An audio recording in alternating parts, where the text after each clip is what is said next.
Good evening, everybody. Good afternoon. Good day. Hey, good night if you're watching this later. You feel me?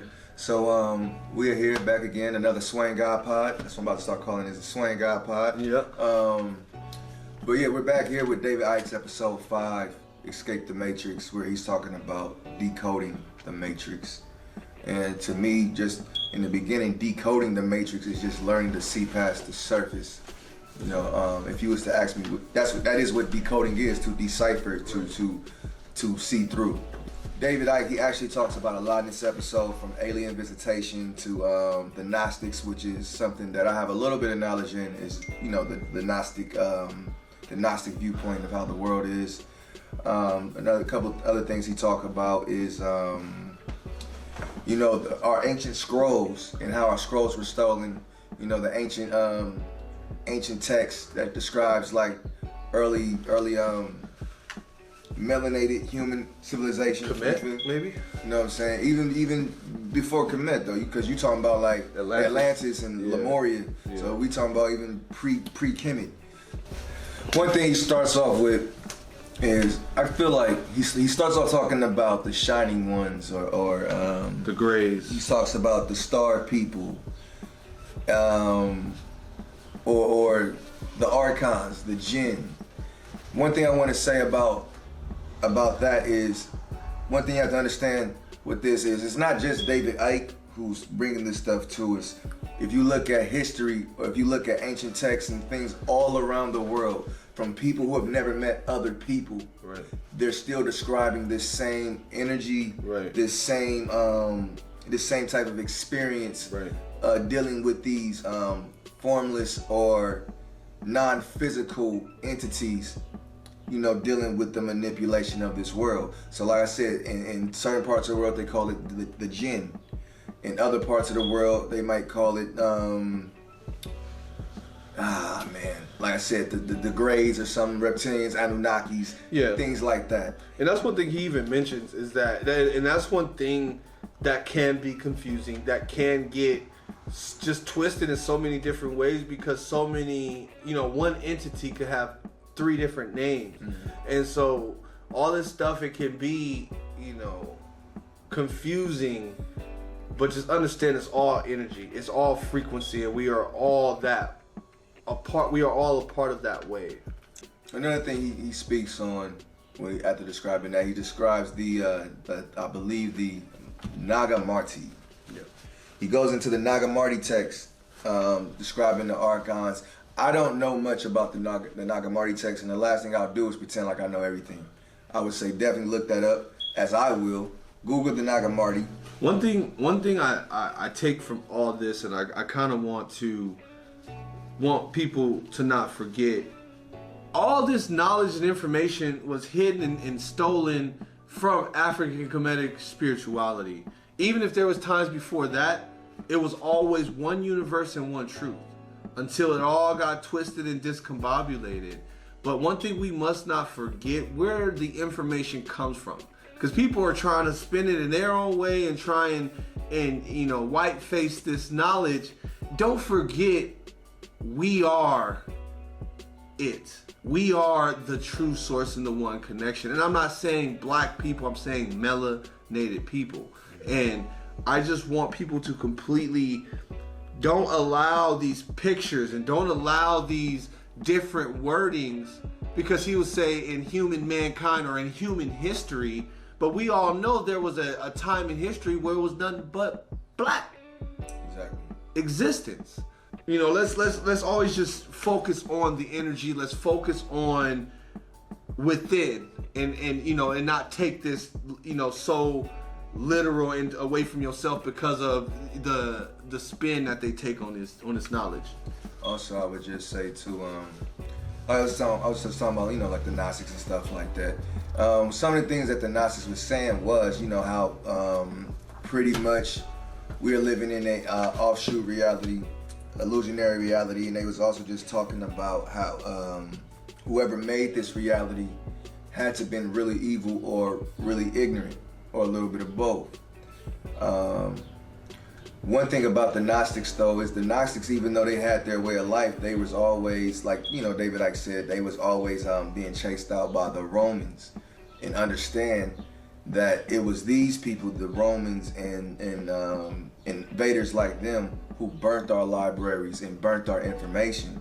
And then after they burnt our information, they took whatever pieces that they could that would fit what they were trying to do and told you this is what religion is. And they made you afraid of spirituality. They made you afraid of what you actually and naturally are and connected to. And just to add on to that, yeah. Speaking of decoding, because that's what this episode is called. Yeah, that's what we're doing. Speaking of decoding, if you look at the Bible, and me personally, I'm not the one who's trying to like tear it down. I will say the Bible is a perfect book for a beginner to decipher, because the Bible, if you really pay attention to it, it'll tell you all along that you're the God. Right. He says it itself, ye are gods, we are gods. So we know that. So we have to take the time. Even like numbers are worth decoding. Animals, shoots.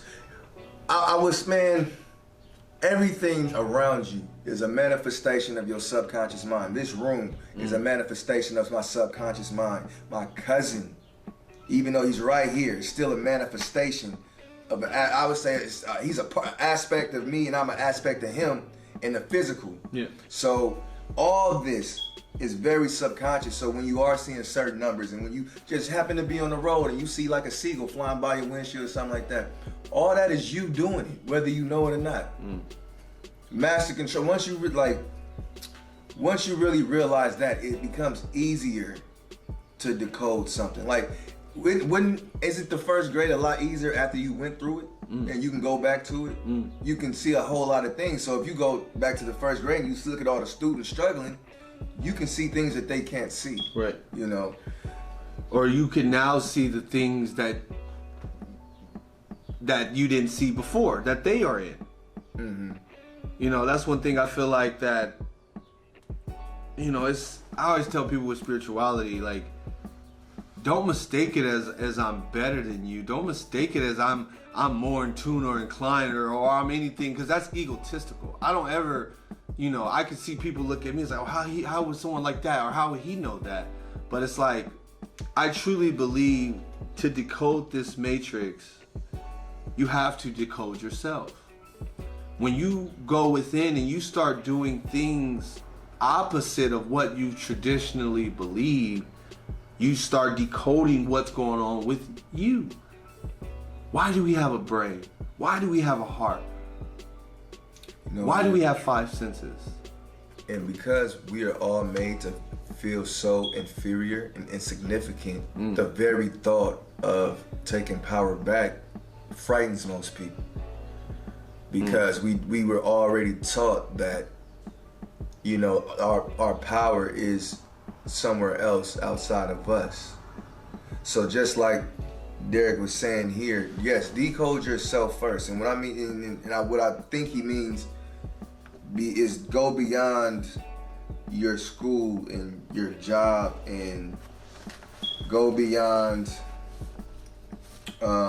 external things. Go beyond your car. You know, go beyond external things you use to validate who you are.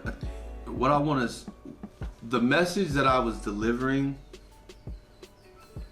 Close your eyes to see everything. That was the primary message of what I was trying to say, how you decode yourself. The moment that I closed my eyes and I wanted to grow my transmitter, my brain, is where everything made sense. Is where I discovered my connection and who I am. So completely wipe yourself away from what you see here, but what you see here within. Yeah. No. I swear, man, I be trying to make it as simple as I can for people, but it still be too deep. You know that the simplest things aren't the easiest. Simple does not mean easy. Right. You know what I'm saying? Right. So, cause you know the most secret, you know that's one thing they say in secret. So I listened to this audio series, Your Wish Is Your Command, and that's one thing he says is the biggest secret of the biggest secret of all this is how easy it is and how simple it is. But because you think there's all these secrets, you think there's all these things that you don't know, and then while your mind is running through all these thoughts, when someone comes with the truth, here's the key, boom. Then that mind starts playing those games. He don't know that shit. He don't know what he's talking about. He don't know. What did he know? He don't know. But you gotta understand that everything happens for a reason. You gotta accept that sometimes someone's dropping this knowledge that you've never heard before because you need to hear it. Listen to learn. Don't listen to argue. That's how you decode this matrix. There's so many different ways. It's just operating. To be the change, to see the change in the world, you gotta be the change first. Whew. That's straight up. So is decoding the matrix. Anything else you gotta say before you want to go, cuz? Yeah, that's pretty much it in a nutshell.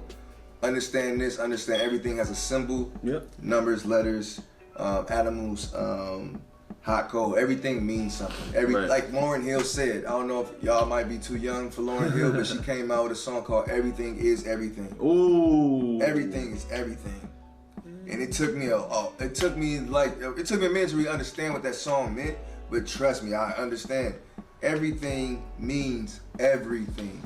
And once you realize that, then you can, I guess what I'm saying is, once you realize that, then everything you've been told, you have to start questioning it, because they're not telling you everything is everything. They're telling you everything according to their agenda.